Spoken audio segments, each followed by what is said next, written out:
Comment fait l'ordinateur pour trouver le chemin le plus court entre deux points sur un plan de ville? Il y a en effet énormément de chemins possibles, et pourtant, l'ordinateur arrive à trouver instantanément quel est le chemin le plus court. Quel algorithme est utilisé pour faire cela? Il s'agit de l'algorithme de Dijkstra, du nom de son inventeur, néerlandais, qui a reçu le prix Turing en 1972. Voyons sur un exemple comment fonctionne cet algorithme. On imagine qu'on part du point A et qu'on veut aller au point F par le chemin le plus court. Les distances reliant les différents sommets de ce graphe sont étiquetées sur les arêtes. La distance entre A et E est de 7, la distance entre E et F est de 10. On peut donc aller de A à F en une distance de 17. Est-ce le chemin le plus court? Probablement pas. Marquons en bleu le point de départ. On utilisera la couleur bleue pour repérer les sommets que l'on dira visités ou atteints. Le but de l'algorithme est de trouver les chemins les plus courts entre le sommet de départ A et chaque sommet du graphe. Évidemment, le plus court chemin de A à A est de longueur 0. On peut donc affirmer que le sommet A est fixé. On ne trouvera pas de longueur plus courte pour aller de A à A. On peut le colorier en vert. Explorons maintenant le voisinage du sommet A.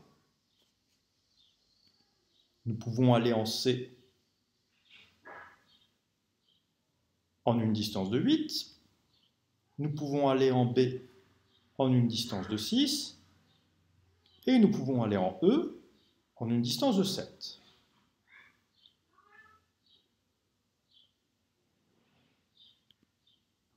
Nous avons terminé l'exploration du voisinage de A. Parmi les sommets auxquels nous avons affecté une distance provisoire, dont on sait qu'elle est possible pour rejoindre ce sommet, mais sans être sûr que ce soit la plus courte, nous avons le sommet E que nous pouvons atteindre en 7, le sommet B que nous pouvons atteindre en 6, et le sommet C que nous pouvons atteindre en 8. Eh bien, nous sommes sûrs que le sommet B ne peut pas être atteint en une distance plus courte que 6. En effet, partant de A, si on passe par E ou si on passe par C, on aura nécessairement une distance plus longue que la distance de 6 entre A et B. Le sommet B est donc fixé. Nous sommes sûrs qu'il n'y aura pas de chemin plus court pour aller de A à B.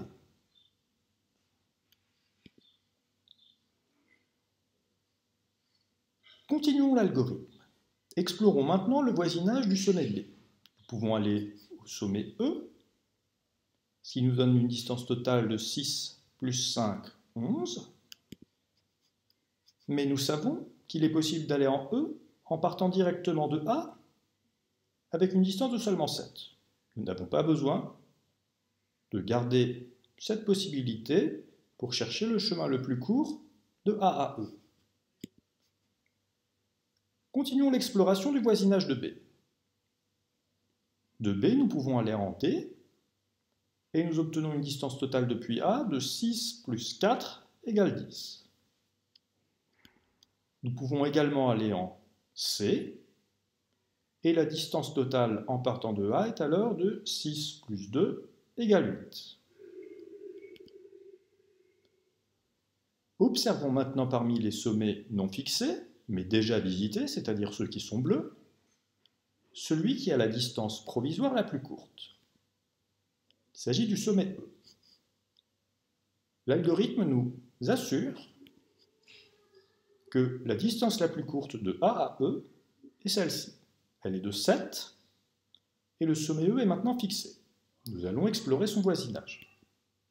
Nous pouvons aller en D, en une distance totale de 11, mais nous connaissons un chemin qui va à D en une distance de 10.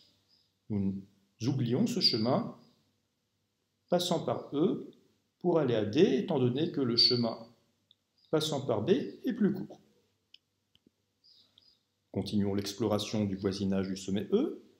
Nous pouvons aller en F et avoir une distance totale de 7 plus 10, comme nous l'avions vu au début, de 17. L'exploration des sommets voisins de E non encore fixés est terminée. Regardons celui qui a la distance provisoire la plus courte. Il s'agit du sommet C, avec une distance provisoire de 8. L'algorithme nous affirme que la distance la plus courte jusqu'à ce sommet est alors de 8. Le sommet C est fixé, il devient vert. Explorons son voisinage, non encore fixé. Nous avons un chemin jusqu'à F de longueur totale 8 plus 11 égale 19. L'exploration du voisinage est terminée. Cherchons le sommet visité non encore fixé qui a la plus courte distance temporaire. C'est le sommet D avec une distance de 10 en venant de B. Et explorons son voisinage. Nous savons que ce sommet est maintenant fixé. Nous obtenons un chemin de longueur totale 14 en venant de D, qui correspond à ce chemin, 6 plus 10, 6 plus 4 plus 4, c'est bien 14.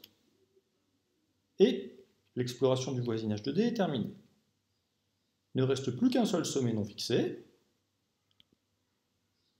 Il s'agit du sommet F, et la distance la plus courte pour le rejoindre est de 14, en venant de D. Ce sommet est maintenant fixé.